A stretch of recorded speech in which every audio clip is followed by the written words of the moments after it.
नमस्कार, स्वागत है आप सभी का। मैं हूं आपके साथ कुमार कुणाल धीरज। आप देख रहे हैं स्टेट लाइव। छत्तीसगढ़ के मुख्यमंत्री विष्णुदेव साय की अध्यक्षता में महानदी भवन में कैबिनेट की एक बैठक हुई और इसमें अनेक महत्वपूर्ण निर्णय लिए गए। मंत्रिपरिषद की बैठक में छत्तीसगढ़ आबकारी नीति वित्तीय वर्ष 2025-26 का अनुमोदन किया गया। वर्ष 2025-26 की आबकारी नीति वर्ष 2024-25 की तरह होगी। वित्तीय वर्ष 25-26 में 674 शराब दुकानें और आवश्यकता अनुसार प्रीमियम मदिरा दुकानें संचालित करने का निर्णय भी यथावत रखा गया है। देसी मदिरा की आपूर्ति पूर्ववत रेट ऑफर प्रभावी रहेगा। विदेशी मदिरा थोक क्रय वितरण Chhattisgarh state beverages corporation limited द्वारा होगा। मदिरा पर लागू अधोसंरचना विकास शुल्क यथावत रहेगा। विदेशी मदिरा फुटकर दुकानों पर 9.5% की दर से लगने वाला अतिरिक्त आबकारी शुल्क समाप्त होगा। मंत्रिपरिषद द्वारा छत्तीसगढ़ लोक परिसर संशोधन विधेयक 2025 के प्रारूप का अनुमोदन किया गया। मंत्रिपरिषद द्वारा ईज ऑफ डूइंग बिजनेस के हित को देखते हुए ई प्रोक्योरमेंट के लिए गठित सशक्त समिति को समाप्त करने का निर्णय लिया। चूंकि वर्तमान में पीएफआईसी द्वारा 100 करोड़ रुपए से ऊपर की परियोजनाएं स्वीकृत किए जा रहे हैं। बड़ी आईटी परियोजनाओं के संबंध में पहले से सशक्त समिति अनुमोदन की अनिवार्यता होने से अनुमोदन प्रक्रिया का डुप्लीकेशन होता है। इस कारण सशक्त समिति को समाप्त करने का निर्णय लिया गया। छत्तीसगढ़ राज्य उपभोक्ता विवाद प्रतितोष आयोग में लंबित प्रकरणों के त्वरित निराकरण और उपभोक्ता मामलों की समयबद्ध सुनवाई के लिए सदस्य का एक नवीन पद सृजित करने का निर्णय लिया गया। खरीफ विपणन वर्ष 2022-23, 2023-24 और 2024-25 के समर्थन मूल्य योजना में धान एवं चावल परिवहन की दर के लिए गठित राज्य स्तरीय समिति की अनुशंसा दर को स्वीकृत करने का निर्णय लिया गया।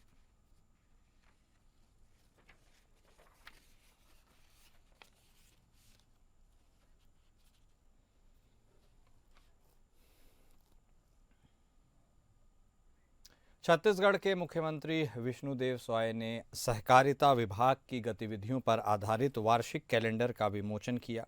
इस अवसर पर उप मुख्यमंत्री अरुण साव, विजय शर्मा, सहकारिता मंत्री केदार कश्यप सहित सभी कैबिनेट मंत्रीगण उपस्थित थे।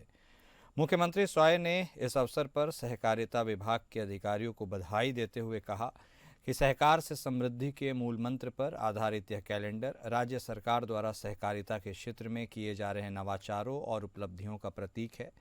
उन्होंने कहा कि जन कल्याणकारी योजनाओं में सहकारिता की भागीदारी छत्तीसगढ़ को समृद्ध और विकास के नए आयामों तक ले जाएगी। मुख्यमंत्री साय ने कहा कि संयुक्त राष्ट्र संघ द्वारा वर्ष 2025 को अंतर्राष्ट्रीय सहकारिता वर्ष घोषित किया गया है।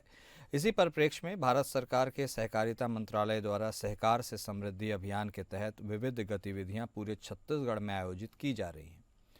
सहकारिता विभाग के इस वार्षिक कैलेंडर में ग्राम, जिला और प्रदेश स्तर पर संचालित विभिन्न गतिविधियों को शामिल किया गया है। इन गतिविधियों में धान खरीदी और भंडारण प्रक्रिया का विस्तार, प्रधानमंत्री जन औषधि स्टोर और कॉमन सर्विस सेंटर की स्थापना, विश्व स्तर पर विशाल अन्न भंडारण के लिए नवीन गोदामों का निर्माण, किसानों को एटीएम कार्ड प्रदान करना और पैक्स में माइक्रो एटीएम के माध्यम से भुगतान सुविधा, नवीन पैक्स सोसाइटी, डेयरी और मत्स्य सहकारी समितियों का पंजीयन और सशक्तिकरण के संबंध में जानकारी दी गई है। निगम अंबिकापुर का शपथ ग्रहण समारोह बड़ी भव्यता के साथ यहाँ पर संपन्न हुआ, जिसमें हम सब लोग साक्षी बने। हमारे प्रदेश के पूर्व मुख्यमंत्री और विधानसभा के अध्यक्ष आदरणीय डॉक्टर रमन सिंह जी, हमारे प्रदेश के मंत्री आदरणीय रामविचार नेताम जी, इस क्षेत्र के आदरणीय सांसद श्री चिंतामणि महाराज जी, सभी हमारे विधायकगण, हमारे संगठन के लोग की उपस्थिति में ये शपथ ग्रहण समारोह भव्यता के साथ संपन्न हुआ। और इस अवसर पर मैं सबसे पहले यहाँ की महापौर श्रीमती मंजूषा भगत को बहुत बहुत बधाई शुभकामनाएं देता हूँ। साथ ही सभी निर्वाचित पार्षद, उनको भी मैं बहुत बहुत बधाई शुभकामना देता हूँ। एक बहुत बड़ा विश्वास जनता का मिला है और मैं मुख्यमंत्री के नाते कह सकता हूँ कि हमारे महापौर और हमारे पार्षदगण जनता के विश्वास में बिल्कुल खरा उतरेंगे। जो भी विकास यहाँ पर आवश्यक होगा नगर निगम के अंदर, उसको सरकार करवाएगी। पटना में नेता प्रतिपक्ष तेजस्वी यादव ने एक अहम पत्रकार वार्ता की और इस वार्ता के दौरान उन्होंने बिहार सरकार पर कई गंभीर आरोप लगाए और अपनी मांगों को जोरदार तरीके से रखा। तेजस्वी ने बिजली, आरक्षण, किसानों और भूमिहीनों के मुद्दे पर सरकार को घेरा। पटना में आयोजित प्रेस कॉन्फ्रेंस में नेता प्रतिपक्ष तेजस्वी यादव ने राज्य सरकार पर निशाना साधते हुए कहा कि हर घर में 200 यूनिट मुफ्त बिजली और किसानों को मुफ्त बिजली दी जानी चाहिए। उन्होंने आरोप लगाया कि सरकार की गरीबों के प्रति उदासीनता बढ़ती जा रही है। इसके अलावा तेजस्वी यादव ने सरकार से 5 लाख नियुक्ति पत्र जारी करने की मांग की। यह दावा करते हुए कि उनकी सरकार ने पहले ही नियुक्तियां दी थी, लेकिन अब शेष लोगों को भी सरकार जल्द से जल्द नियुक्ति पत्र दे। उन्होंने कहा कि 94 लाख गरीब परिवारों को 2 लाख रुपए प्रति परिवार देने की योजना कमज़ोर पड़ गई और सरकार को इसे तत्काल मजबूत करना चाहिए। इसके साथ ही उन्होंने भूमिहीनों को ज़मीन देने की मांग भी उठाई। आरक्षण पर तेजस्वी यादव ने कहा कि जातीय सर्वे के बाद आरक्षण पर रोक लग गई है, जिससे 16% आरक्षण का नुकसान हो रहा है। उन्होंने सुझाव दिया कि आरक्षण का दायरा 65% से बढ़ाकर 75% किया जाए और उसे संविधान की 9वीं अनुसूची में डाला जाए। बीजेपी पर हमला बोलते हुए तेजस्वी ने कहा कि बीजेपी आरक्षण चोर नहीं, आरक्षण खोर है और उन्होंने आरोप लगाया कि बीजेपी ने बढ़े हुए आरक्षण को लागू होने से रोक दिया। इसके अलावा उन्होंने एनडीए के सहयोगी दलों के साथ बीजेपी के व्यवहार पर सवाल उठाते हुए कहा कि एआईएडीएमके, शिवसेना और जदयू के साथ बीजेपी ने जो किया वह सबके सामने है। हमारा संवाद देखिए रसोइयों से भी होने जा रहा है, युवाओं से भी हो जा रहा है, महिलाओं से भी होने जा रहा है और दिव्यांगों से भी होने जा रहा है। और आने वाले समय में हर लोगों से, किसानों से तो हम मिलते ही रहते हैं, कभी भी टूर पे जाते हैं तो खेत में उतर के मिलते हैं, जानते हैं। और लोगों से भी मिलेंगे जो बिहार के बाहर भी रहते हैं, जो अंदर रहते हैं, नौजवान छात्र छात्राओं से, सभी लोगों से मिलकर के, क्योंकि हमको बिहार को आगे ले जाना है। तो हमारा जो विजन होगा जब हम पेश करेंगे तो बात सबकी होनी चाहिए, सब लोगों की बात होनी चाहिए। अरे भाई, सब लोगों के लिए काम करना है। बिहार में जितने लोग हैं भाई, 12-14 करोड़ अगर आबादी है। मधेपुरा के बीएन मंडल स्टेडियम में एक समारोह का आयोजन किया गया। इसे एनडीए जिला कार्यकर्ता सम्मेलन का नाम दिया गया। इसमें नीतीश कुमार को फिर से सीएम बनाने के लिए अपील की गई। इस सम्मेलन में एनडीए के 5 घटक दलों के प्रमुख नेता, प्रदेश अध्यक्ष, सांसद, विधायक और पार्टी कार्यकर्ता बड़ी संख्या में उपस्थित हुए। सम्मेलन ने आगामी विधानसभा चुनाव 2025 के लिए पार्टी कार्यकर्ताओं में जोश और उत्साह का संचार किया। सम्मेलन को संबोधित करते हुए बीजेपी प्रदेश अध्यक्ष डॉक्टर दिलीप जायसवाल ने कहा कि एनडीए आगामी विधानसभा चुनाव में नीतीश कुमार के नेतृत्व में 225 सीटें जीतने में सफल होगा। उन्होंने कहा कि चारों तरफ एनडीए कार्यकर्ताओं में ज़बरदस्त उत्साह और एकता का माहौल है, जो आगामी चुनाव में गठबंधन की जीत सुनिश्चित करेगा। डॉक्टर जायसवाल ने यह भी कहा कि एनडीए के 5 घटक दल एकजुट होकर चट्टानी एकता के साथ गठबंधन को मजबूती दे रहे हैं। जदयू के प्रदेश अध्यक्ष उमेश कुशवाहा ने कहा कि एनडीए का लक्ष्य सिर्फ विधानसभा चुनाव में जीतना नहीं, बल्कि जनता को बेहतर शासन और विकास का आश्वासन देना है। उन्होंने यह भी कहा कि एनडीए के सभी घटक दल का एक ही लक्ष्य है, फिर से नीतीश। कुशवाहा ने यह विश्वास जताया कि बिहार के लोग प्रधानमंत्री मोदी के सबका साथ सबका विकास और मुख्यमंत्री नीतीश कुमार के न्याय के साथ विकास के विजन को पूरी तरह से समझते हैं और आगामी चुनाव में उन्हें पूरा समर्थन मिलेगा।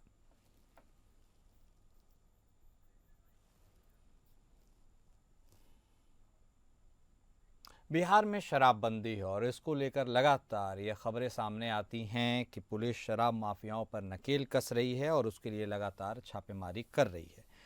और ऐसा हुआ भी, लेकिन इसी दौरान पटना में शराब माफियाओं ने पीएसआई दरोगा पर हमला कर दिया। हालांकि गनीमत रही कि वो बाल बाल बच गए। मामला आगमकुआं थाना क्षेत्र के कुम्हरार मुसहरी टोला का है। पुलिस अब उन आरोपियों के खिलाफ कार्रवाई कर रही है। पीएसआई दरोगा अमित कुमार ने बताया कि आगमकुआं थाना प्रभारी को बार बार इस बात की सूचना मिल रही थी कि मुसहरी में धड़ल्ले से शराब खरीदी और बेची जा रही है। इस बात की सूचना मिलने के बाद थाना प्रभारी ने अमित कुमार को इसकी जांच के लिए उस स्थान पर भेजा। वहां पहुंचने पर उन्होंने देखा कि वहां धड़ल्ले से शराब बेची जा रही है। पीएसआई दरोगा अमित कुमार ने बताया कि उन्होंने तुरंत अपना मोबाइल निकाला और शराब खरीदते और बेचते हुए वीडियो बनाने लगे। तभी शराब माफियाओं की नज़र उस पीएसआई दरोगा पर पड़ गई। अमित कुमार को वीडियो बनाते देख शराब माफिया उग्र हुए और पीएसआई दरोगा अमित कुमार पर हमला कर दिया। हमला होते ही वह किसी तरह अपनी जान बचाकर वहां से भागे। हालांकि उन लोगों ने अमित कुमार का कुछ दूर तक पीछा किया। इस दौरान उनके हमले से अमित कुमार घायल हो गए, लेकिन उस समय पीएसआई दरोगा की जान बच गई।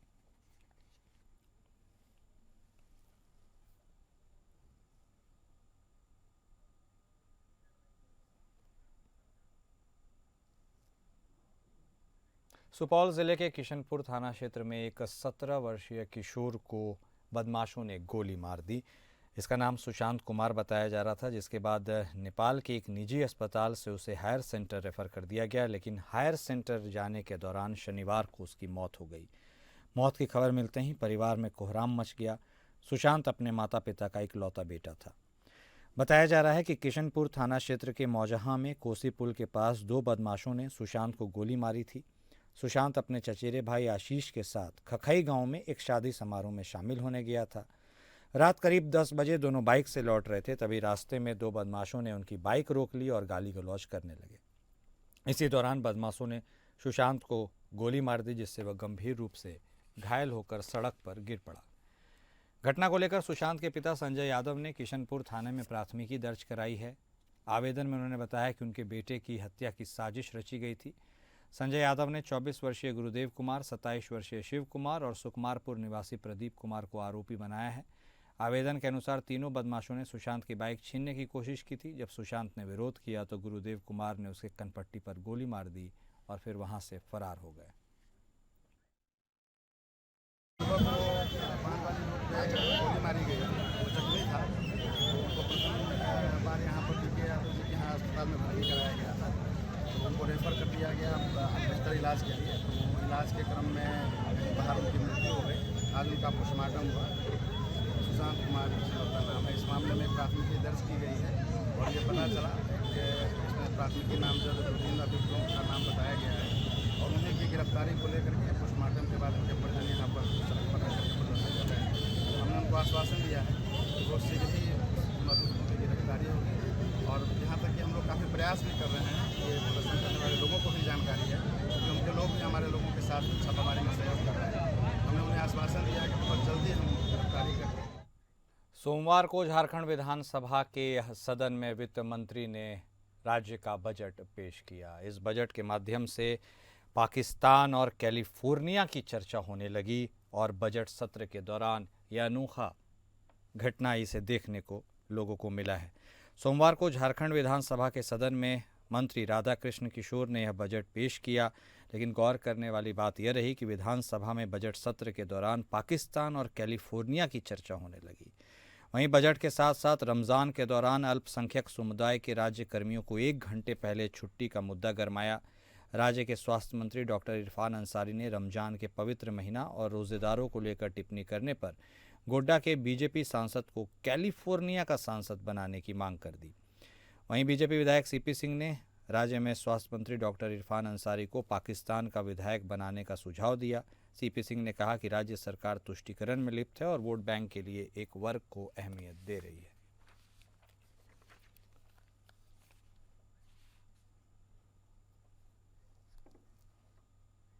राजधानी रांची के हरमू स्थित झारखंड मुक्ति मोर्चा कार्यालय में केंद्रीय महासचिव सुप्रियो भट्टाचार्य ने लोगों को संबोधित किया। इस दौरान उन्होंने पार्टी की बातों को अपने सामने रखा और पार्टी के केंद्रीय महासचिव सह प्रवक्ता सुप्रियो भट्टाचार्य के द्वारा सम्मेलन को संबोधित करते हुए मौजूदा झारखंड विधानसभा बजट सत्र के दौरान विपक्ष के नेता नहीं होने पर टिप्पणी की।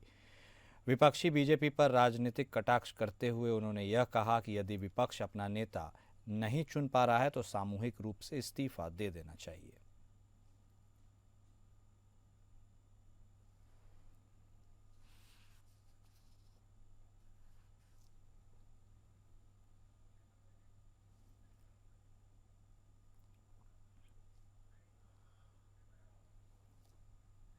वहीं अगली खबर देवघर के कुंडा थाना क्षेत्र से, जहां एक सड़क दुर्घटना में एक महिला की मौत हो गई और इसके बाद लोगों ने वहां पर जमकर बवाल काटा। हुआ यह कि एक गाड़ी से टकराकर उस महिला की जान चली गई, लेकिन आक्रोशित लोगों ने उसे न्याय दिलाने के लिए वहां पर अपनी मांगों को जोरदार तरीके से रखा है।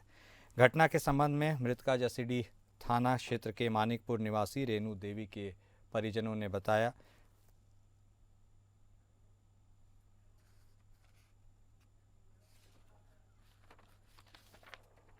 और इस बीच बेरमो से यह खबर, जहां झारखंड राज्य की सत्ता में काबिज पार्टी ने 28 जनवरी से लेकर 28 फरवरी तक सदस्यता अभियान चलाया था।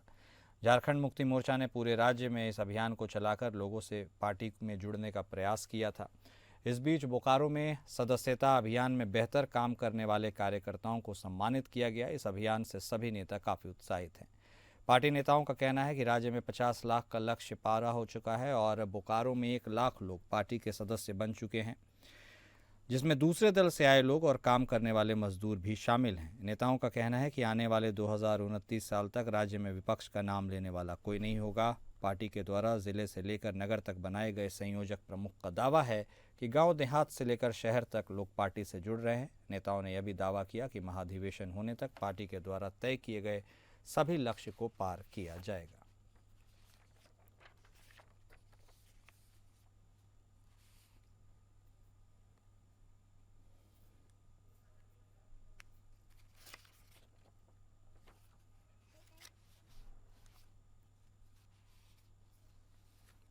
तो बोकारो में 1 लाख लोग जेएमएम के सदस्य बने। ये तस्वीरें बेरमो से हम आपको दिखा रहे हैं, जहां जेएमएम के सदस्यता अभियान चलाए जाने के बाद वहां के लोग झारखंड मुक्ति मोर्चा से जुड़ते हुए नजर आए।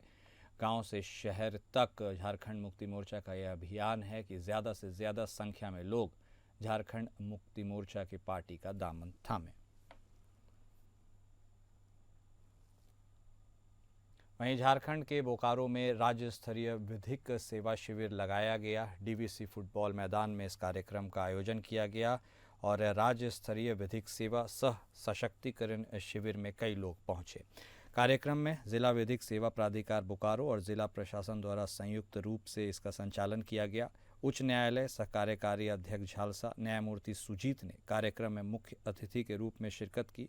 साथ ही विशिष्ट अतिथियों में न्यायमूर्ति अंजना अस्थाना सहित जिले के अन्य पदाधिकारी उपस्थित रहे।